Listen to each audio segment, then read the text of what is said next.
Hi, you're still on The Perspective. I'm with Sonita Lotoh from Silicon Valley Asia Technology Alliance. Earlier, I referred to this as SVA Tech, as in like the new emerging, forces or potentials, right? And like working in a communities like Silicon Valley as SVA Technology.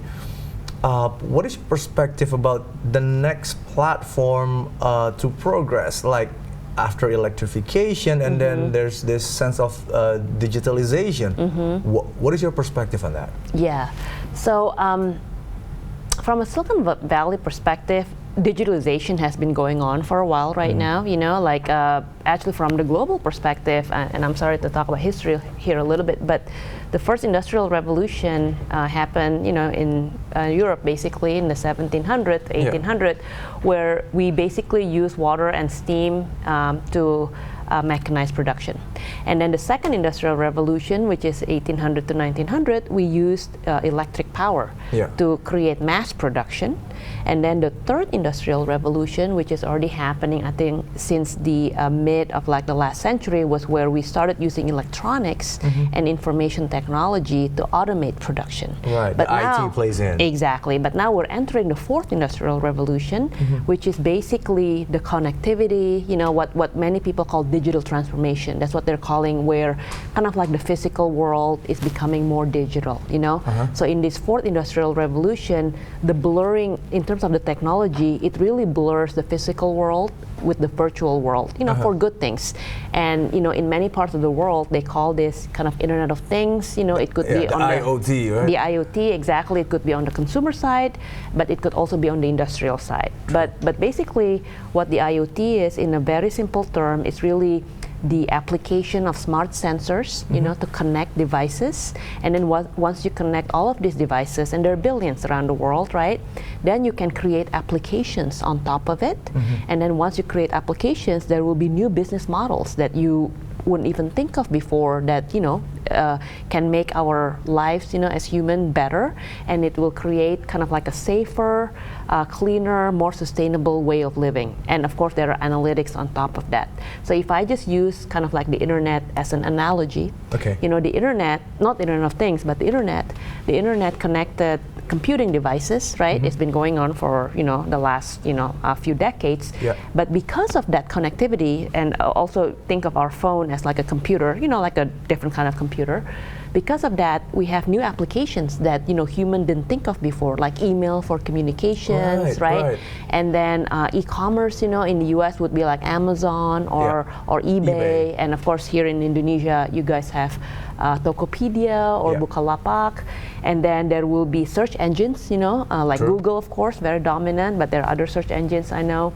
And then social media, like Facebook and Twitter and all that. And then social media. Exactly. It's only possible because of that connectivity. True. So in a very similar way, the Internet of Things is about connecting other devices, not just computing devices or mobile phones, to enable these new applications and these new business models that you and I cannot even think of. That wasn't there in the 90s, exactly. Exactly. And then so in terms of Silicon Valley, of course, IoT is still very, very hot right now, but people are also started to think about artificial intelligence. Basically, it's machine learning, where machine becomes smart, they can learn, they can do things for you, And some people even think one day the machine can reach singularity. Basically, what that means is the machine can run the world for you. I mean, of course, we're not even there yet. We thanked the Matrix trilogy for that, didn't we? Yeah, kind of, singularity.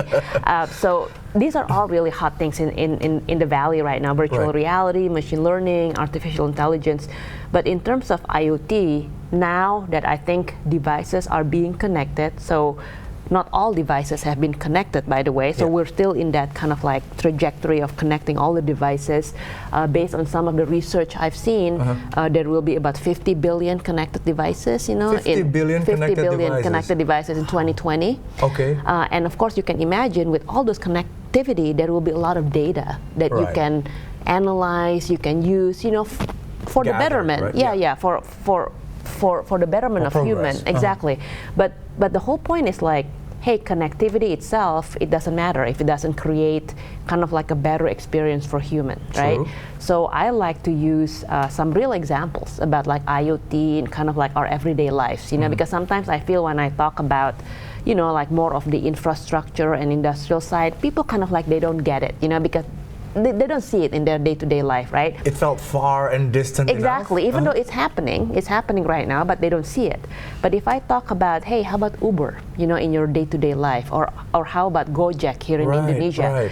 Like Uber and Gojek are true examples of IoT actually, because they use connectivity, you know, like using our phone, where they match, you know, available assets, which is drivers and their cars or their motors with passengers who need it. They match it. You know, before that connectivity, you wouldn't be able to know that. You know, so there is like a central platform. You can call that systems or platform that matches, you know, available drivers and cars and passengers at the right time at the right place. Right. And not only that, they go a step further and they automate the payments, so which will elevate the experience. You know, so the experience for the drivers and for the passengers will be better, because then you don't have to, you know, like trying to look for like your cash and There's change and this and that. Comfort. Exactly. Wow. So at the end of the day, like I said, connecting itself, it's not the goal.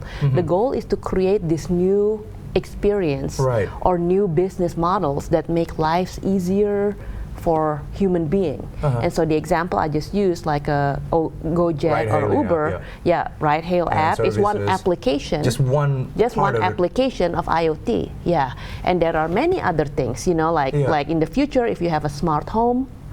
Or in the US, for instance, right now, we have this device from Amazon called Alexa that, you know, that can actually... or Echo. Or Echo, if you're Alexa or Echo, that can kind of like learn about your behaviors and can, you know, like turn the house into kind of like an experience that is aligned, interconnected and aligned with your habits and all that. And it can even order things for you. You know what I mean? So it can know like when it's like your milk, you're out of milk, or you're out of juice, you know, or like you need new fruits or like vegetables, whatever.